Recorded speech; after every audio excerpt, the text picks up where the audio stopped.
Sa ASPN, anong mainit na balitang hatid mo sa amin?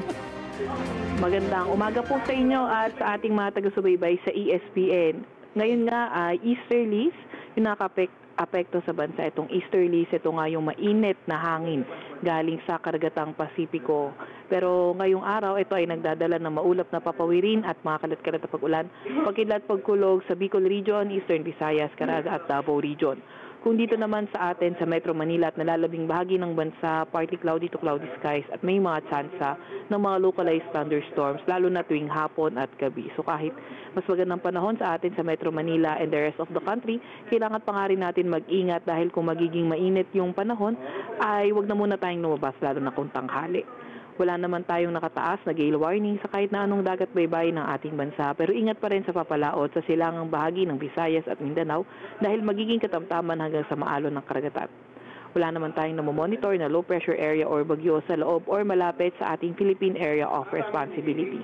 At yan nga muna pinakahuli sa lagay na ating panahon. Mula sa Weather Forecasting Center ng Pag-asa, Veronica Cito. Miss Veronica, phone-in question. Kasi nga may mga ibang mga LGUs, no? May mga paaralan na nagsuspend ng pasok, asynchronous or modular dahil nga meron po kayong linabas na heat index forecast para sa araw na ito. 34 degrees extreme caution.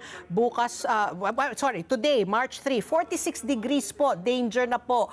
Bakit po bigla pong sumirit po yung ating temperatura ng ganito? Gayon man, nung last week lang, parang sinasabi nyo po yung amihan, magtatagal pa ng 2 linggo. Bakit? Is this kumbaga, today lang, it is a parang phenomenon or asahan natin na talagang ito na papasok na ang summer?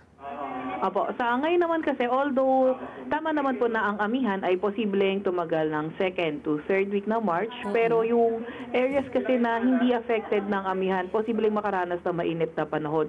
So, yung heat index kasi na monitoring natin, sinisimulan natin as early as March 1. So, possible kahit ng mga linggo nakakaranas na tayo ng mainit na panahon, pero since March 1 tayo naglabas ng mga heat index, so doon natin nakita na may kataasan na pala yung temperatura sa ibang parte na ating bansa. At usually, kung matapos naman po yung although sa mga susunod na araw, kung babalik man yung amihan more on sa may northern Luzon area na lang, so possible, mainit pa rin yung panahon na maranasan po natin. Oo. Itong 46 degrees na inaasahan nyo pong temperatura, anong oras po ito mangyayari po? Mga alas 12 ba? Ano po yung window ng ganitong kataas po ang temperatura? Opo, pwede ito mag-start as early as 12 noon and posible mga around hanggang 2 or 3 p.m. or posible pa rin umabot ng 4 p.m. Pero usually 12 to 3 p.m. po yung pinakamainit na temperatura na nakuha po natin. Oo. Tapos when are you going to announce po yung official summer season na po? Meron na ho ba kayong nakikita?